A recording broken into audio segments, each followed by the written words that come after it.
Vrising is an isometrical survival game by Stunlock Studios, which went into its early access in May 2022. Awaken as a vampire, hunt for blood in nearby settlements to regain your strength and evade the scorching sun to survive. Raise your castle and thrive in an ever-changing world full of mystery. Gain allies online and conquer the land of the living. This game is still in early access, so this is not a full review, just a first impression after my first 40 hours or so of playing the game so far. So let's have a look. First, we have the character creator, options of male, female, and you get a lot of different options to style your vampire how you want. Skin color, hairstyles, hair color, eyes and eye color.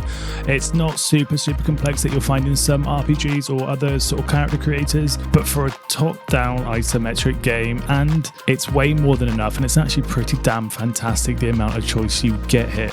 With my character created, we have my Dark Lord, my Edgelord of vampiric goodness. Let's go eat some cattle, shall we? By cattle, I mean humans. Humans are the cattle. You start with the great cliche in a coffin. You rise to feed on this world and infect the living. Maybe we'll make some vampires. Can we make vampires? That'd be so cool if we can actually make some vampires. That would be really awesome. Not like baby vampires, like actual vampires. But let's talk about already, even from those first moments of opening up the game, the visuals. The game looks absolutely beautiful already. It has its own unique art style, and to be honest, it's pretty damn awesome. Once you get into the game, there is a small tutorial. It gives you the basics of the game, the usual camera movement, attacking, using your powers, moving around, all the usual stuff that you would normally sort of find at the beginning of a lot of games for a tutorial. It's nothing too restricting. It still lets you just play how you want. I'm not sure if you can turn the tutorial off or not, but to be honest, it's not intrusive, so it's absolutely fine. You also get a very early look into combat, and I think it is insanely engaging. I think it's really cool. You have all your attacks are divided into 6 different attacks. Your 1, 2, and 3 are reserved for your weapon, and they change depending on your weapon. And ability 2 and 3, which are part of your weapon-based attacks, they are based on the tier of your weapon. So if it's a copper sword, or if it's an iron sword, or if it's a dark steel sword, they unlock abilities 2 and 3 later in the game. So you start off with only 1 unlock. 4, 5, and 6 are your vampire powers, and there are a ton of these powers. You have different categories for them, like you've got frost, you've got illusion, you've got blood as like the different aisles of power, I suppose you call them, and you can choose 2 of them which go on your 4 and 5 ability, and you can swap these out. They could be defensive, they could be offensive, they could be to summon things, they could be to heal, they could be more support or more tanky. A lot of different styles of power, which is really good. And then your last slot is saved as your ultimate. So just like a lot of games, it's an ultimate ability, and it has a longer cooldown, but it usually does something pretty badass for that. You also, on top of that, you get to choose your dodge, and your dodge is your spacebar by default. Depending on which type you choose, you get a different thing. I prefer the chaos. I think it's super cool. You get almost dodged blink twice. You leave a clone, and the clone explodes as well. To unlock the different abilities, you've got to kill the different bosses throughout the game, so it gives you incentive to actually go find them and to kill them. Depending on what boss you kill will guarantee a certain power is unlocked. I think this is a fantastic way of doing progression. Going back though to our newly awakened vampire, skulking around the graveyard, the tutorial continues until you find the exit and you start off in a forest. You'll quickly come across one of your teleporting stones. These are found throughout the world, and as you go near them you unlock them, and they allow you to quickly travel around the map, which by the way is huge. Even in an early access game, the map is massive, and it looks like there's still areas to be added to, and the different areas, the different biomes with different types of mobs and different level of mobs. So you've got a lot of progression there, a lot of places to set up your base as well. You do have like an objective box at the top of the screen, which really just gives the player sort of more of a direction that you should be going in terms of progression. It will say, you know, craft your armor,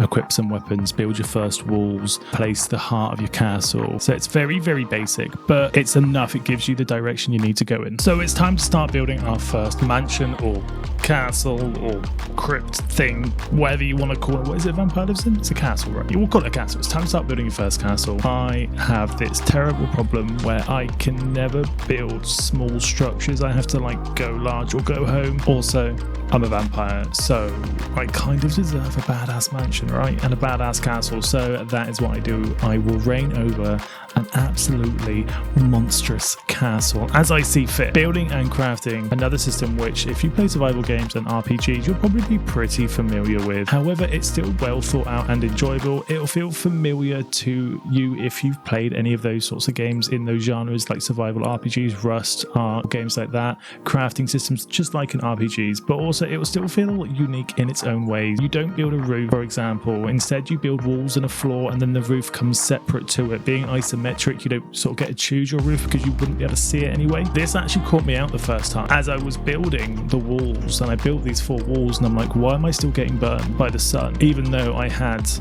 all the walls around me, and by the way, you're a vampire, so don't stand in the sun. Yeah, it actually burns you. You know, another great little detail they add in, you're playing as a vampire, don't stand in the light, it will burn. And it can kill you pretty damn quick as well. But back to the building, it's pretty in-depth. There's a lot to build and there's a lot of space to build it. You place down a heart and then you get to claim zones, and as you level up the heart, which is like the heart of your castle, you get more area in which you can claim and then build off of. You'll find both functional and cosmetic stuff to build, crafting stations with unique animations when they are working, paintings, shelves and wallpaper for all your gothic pleasure and all your crafting. The crafting and building systems themselves are really well structured in how you unlock things. So you unlock a lot of recipes through research, and you can also unlock them by finding like research pages on the ground, and some of them you can unlock through killing certain bosses, along with structures are done in the same way. So finding new things to build, it's done through research, scrolls,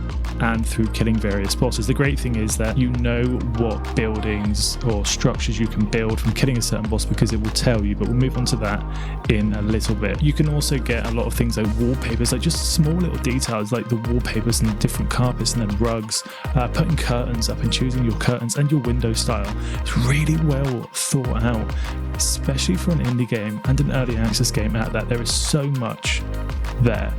It doesn't feel off-putting, and it doesn't feel like it's too complicated to understand in that crafting realm where sometimes crafting can be a bit overwhelming at first. There are an absolute ton of different systems within Vrising. We've talked about crafting and building. However, there's also systems for having your own servants and setting them out on missions for resources. The servants change depending on what type of servant they are. If they're a warrior, if they're a brute, there is just so much going on. You've got blood type systems where you can feed on different people and creatures within the game, which in turn will change your blood type, which will give you certain benefits depending on the percentage of that blood type. So you might find a 40% warrior, which will give you certain buffs compared to a 100% warrior, or rogue or worker. The worker will mean that you get resources quicker.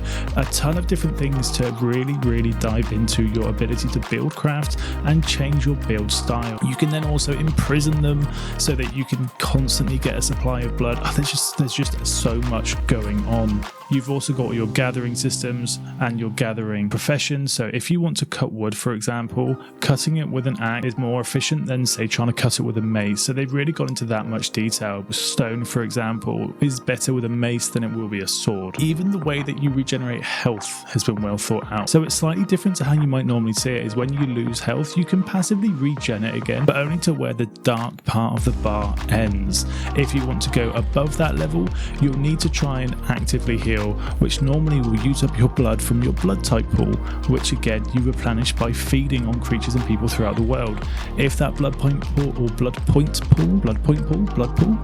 let's just call it a blood pool. If that blood pool does hit 0, you start taking damage. So you've kind of got to manage 3 different types of health bar: the passive regen bar that you can regen up to, the overall health bar, and then your blood pool itself. A lot of systems, and having this many types of systems within a game, even being as thought out as they are, and they are so well thought out, they can take a small amount of time to get used to. Personally, I haven't had a problem with this, but I could see how some people might get lost in some of them, might find them confusing, or they could potentially find them off-putting. However, that's if I'm being really nitpicky on trying to find things to be critical on. Overall, I found them actually really easy to use. The only real issue I've actually found with the game so far is I get random frame rate drops, and they're completely random. It will cause a small lag spike, and it has once or twice led to my untimely demise, which, to be honest, dying in this game is kind of okay from a survival game perspective. Normally in a lot of survival games, when you think of Conan or Rust or Ark, when you die you lose absolutely everything. In this you don't. You lose everything but your weapons and armor. I love that. I absolutely love that. It gives me a fighting chance to go back and get my gear. Some people, I'm sure, might not find that hardcore enough. I personally love it. Going back to those frame drops that I have that are quite random and sudden, this is an early access game again, so having some issues is always going to be prevalent. I'm hoping they'll get patched or fixed relatively soon. They're not the worst thing in the world. It does just happen. You'll probably notice it. Everyone I've seen that plays it seems to get them as well, so it's not just me. It is something that's definitely other people are experiencing. But if that's my biggest criticism of the game, that is pretty damn good. I haven't tried the PvP in this game. You can choose between PvP servers or PvE servers. I went with PvE, so I haven't had a chance to try that, but you can do PvP. You can fight other players, you can destroy settlements, you can take all their stuff, so you can get yourself into that style of combat if you want to. In terms of how fun that is though, I can't really make comment, but it is there, it does exist if you are that sort of player. There is so much more I could talk about regarding this game. I'm finding it incredibly fun. Finding bosses at the Blood Altar, which is a building you can build in place, which in turn will give you like an indicator because you can smell their blood, or their V blood calls it in game. This will give you an indicator which will lead you to where they're found. The boss fights themselves, I found them to be really good and really fun. Some of them are a bit more challenging than others. Some are really, really easy. Some are really, really challenging. However, I found that they're all fun. They're not bosses like in Diablo or Path of Exile, where you've got 100 different mechanics or a lot of things going on, or massive attacks which will just one-shot you or things like that. It's not that style of ARPG. However, what is there is really good fun, especially for the style of game that it is, being more of a survival game as well.